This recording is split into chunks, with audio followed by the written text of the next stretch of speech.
Historically, Fiat Chrysler hasn't been all that interested in making electric vehicles.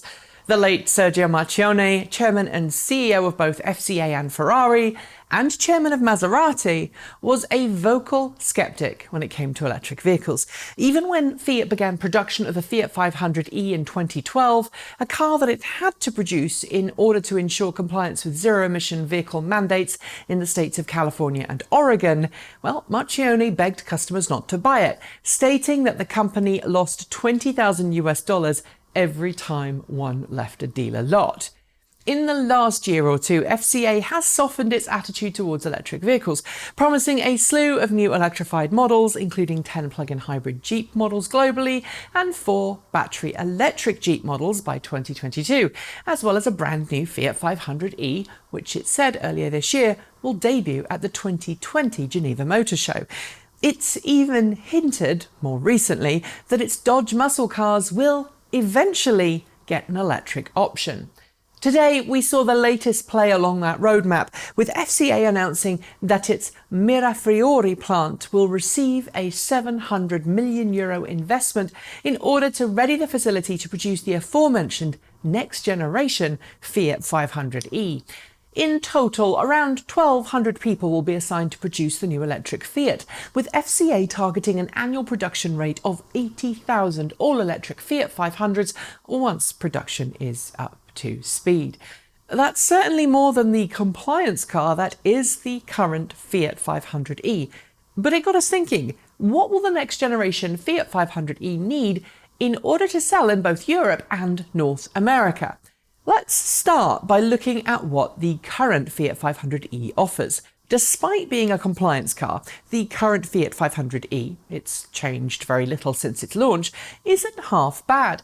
It gives a sporty ride, has decent acceleration, and because it was initially sold on stupidly low lease deals in order to ensure Fiat met its ZEV mandates, is now available on the used car market for as little as $7,000. While it is technically only available in certain US states, used Fiat's 500e examples can now be seen in several countries around the world, including Norway, where there's a burgeoning, healthy grey market import demand for off-lease US Fiat 500es. But many people view it as a fairly impractical car to own, not because of its small size, it's a city car after all, but because of its limited range. It has a 24 kilowatt-hour battery pack that is liquid-cooled, giving it a small advantage over the original Nissan Leaf, but which only manages an EPA-rated range of 135 kilometers per charge. There's a 6.6 kilowatt onboard charger, which means empty to full takes about 4 hours using a dedicated charging station. But it offers no rapid charging capabilities, which, to be frank, is the vehicle's biggest Achilles heel. So what about this new model then?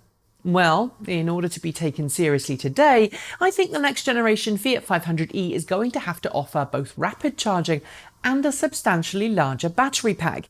Given its physical size, it's never going to have a monster battery pack which, unless it gets larger, could cause problems. The recently announced Mini Cooper SE, which I should note kinda sorta fits into the same kind of market as the Fiat 500e, will offer a range of at least 235 kilometers per charge from its 32.6 kilowatt-hour battery pack. That kind of capacity should be more than possible in the Fiat 500e, especially if we assume that the new model will be of a similar size to the current one and we take into account the massive improvements in battery energy density since that model launched. In fact, I think that 45 to 50 kilowatt hours should technically be possible using today's very latest battery cell chemistry. But I'm doubtful that will happen, as FCA seems to be aiming this car at more budget-conscious buyers. At this year's Geneva Motor Show, FCA unveiled the Fiat 120, an all-electric concept car that previews a potential new Fiat Panda. That's larger than the Fiat 500, but it did offer some interesting features, including a modular battery pack that offered a minimum range of 100 kilometers per charge, which could then be supplemented with additional slide-in battery packs for longer distance trips.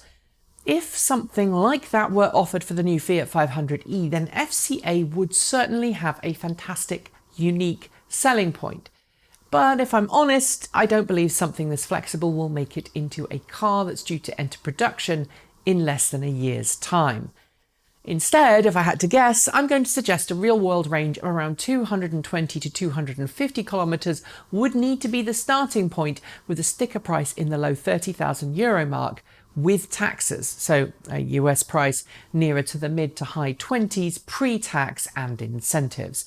Will that price be enough? Maybe not. I'd suggest a price that's a few $1,000s lower than the ones I've just pitched will probably be needed by Fiat to gain any attention in the plug-in marketplace, especially with cars like the next generation Volkswagen e-Up in Europe and the Volkswagen ID hitting the market in the next few months. I'm hopeful too that Fiat will not be playing the range game that so many automakers have been pulled into, since it ultimately ends pushing up the price. For a city dweller who wants just a regular car, the Fiat 500e is a great choice today, as long as they have a long-distance solution for long-distance travel. And I'm hoping its replacement replicates that with a truly affordable price and mid-range rather than long-range capabilities. So what do you think? What do you hope for this new version of Fiat's plug-in city car? And how much would you pay for it? That's it. Thanks for joining me, and see you next time.